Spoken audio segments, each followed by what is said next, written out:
ag téagsáil sa rang. Bhí an rang mata faoi lán teoil agus an seomra cho ciún le relic. Ba gáilead go obair na gapal arsúil.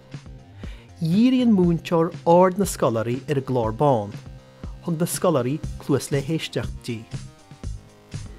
Bhí Seán site ar chúl an ranga ar a hábhín só. Bainniu getas nar a seolú téacht chuig go bhón. Líam a bhí an.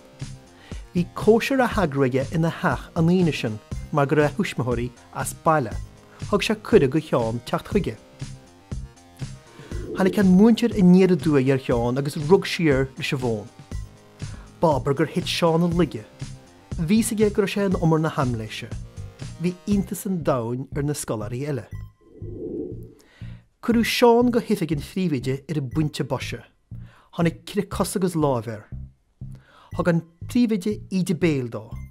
Dúirt si náir léire sé meas gan bhúntear ná gan rang.